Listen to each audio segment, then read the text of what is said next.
Jesus says, "My brides, I bless you with my perceptible presence." April 29th, 2015. Words from Jesus to Sister Clare, spoken by Jackie.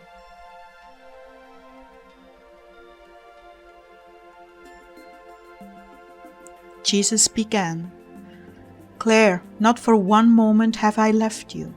You have done nothing to deserve that. The enemy is lying to you. Besides, didn't I tell you it's not based on your performance, but on my faithfulness to keep my word?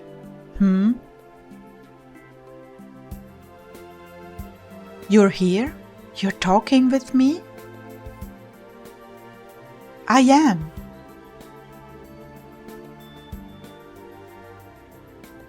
"Oh, thank you, Lord."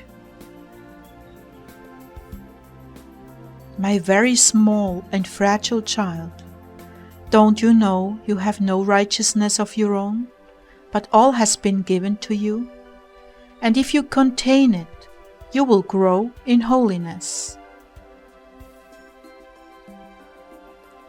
"Well, it's true. You see, I visit each of my brides with graces and most receive them, but very few continue to contain them or multiply them.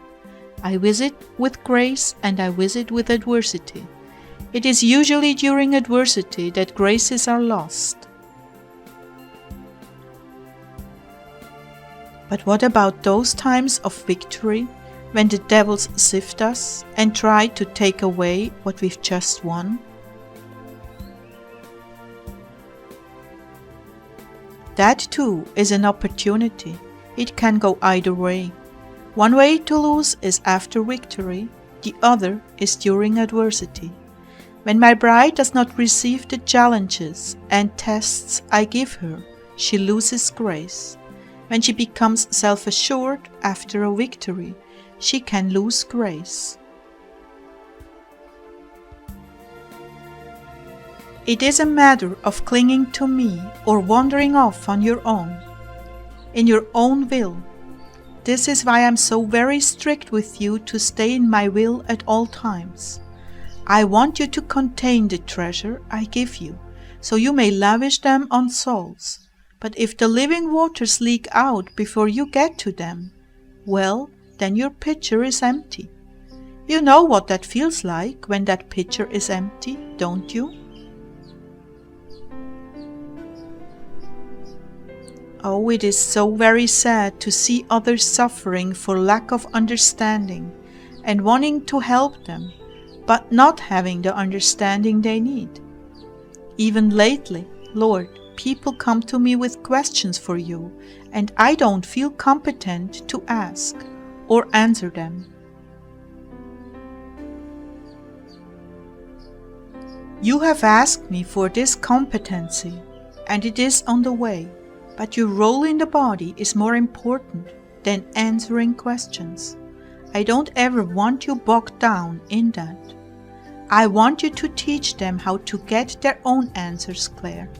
This is far more important and vital to me. Oh, dear ones, do not burden her with your questions. Seek me, and I will answer your questions. All of you who have been following me closely through this vessel are so close to breakthroughs in hearing and seeing me. Persevere, don't grow weary, and don't give in to unbelief or discouragement. Those are your worst enemies. May I say laziness is part of the problem? You must press in. Those who seek me with their whole hearts, they shall find me.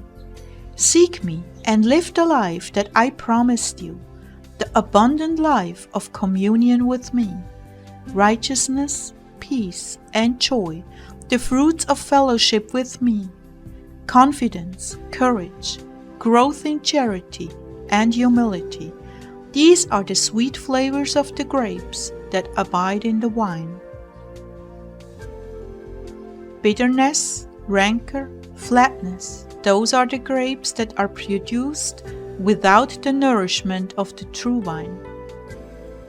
As I live in you and you live in me, The grapes we produce together are bursting with nourishment and flavor. It is a cooperative venture. My hands work through your hands, my feet walk through your feet. My heart beats through your heart, and all that is godly and seems impossible to you comes into fruition. All that has previously been out of your reach is now a natural fact, flowing out to other souls, hungry and thirsty for me. When you begin to see these rewards, the cultivation of new ground, the planting of new seeds, the harvesting of new fruit, rejoice greatly, for great is your reward in heaven. I have longed for cooperative ventures with my body, but so few have the faith and stamina to continue to believe even when the ground seems hard and barren. That is why perseverance is so very important. When you labor with me, you will not always see results immediately, but you will feel a deep satisfaction that together we have plowed and planted, and by faith there will be a harvest. Each day is a new opportunity to co-labor with me. It is your unflagging love for me that keeps you coming back day after day to apply the fertilizer, cultivate the ground, and expect the harvest, knowing that nothing you do for me is in vain. All will bring forth fruit in its season. So don't grow weary, even at this late hour. Expect a joyful harvest, expect the plump grapes and fine wine. All these are coming if you continue in your appointed jobs and do not grow weary with the tasks at hand.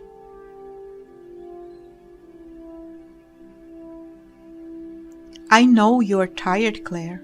Bear with me just a little while longer. I will answer your prayer about your schedule, but you, my precious, have to obey. The enemy reasons with you, and silly you. Your self-will loves to listen. Oh, just a little surfing, recreation after a hard night's work. Oh, I'm sorry, Lord. It is my own fault. Yes, you do get carried away.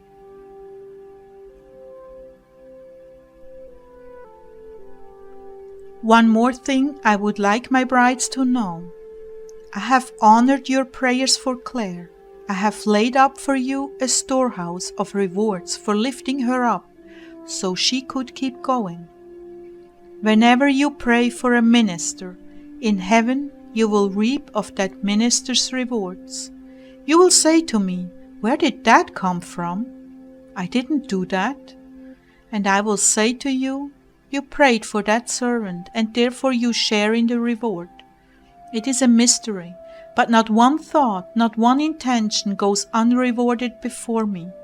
I see the hidden things of the heart. I see the love and the care, and I reward you for what I see. And many of you are now beginning to come into your own, with piercing the veil and welcoming my perceptible presence in your lives. You are beginning to see just how real the place is that I've prepared for you. You are beginning to feel the warmth and safety of my embrace. All because you believed. Continue to believe. Do not allow the enemy to steal the fruits of your labors from you. Protect these precious gifts and fruits. Remember, Satan has come to kill, to steal, and to destroy, and he will snatch them out of your hand if you let him. And I just want to give you a heads up here. Be careful who you share these experiences with. Some will think you are mentally ill, hearing things or making things up. And stay away from negativity.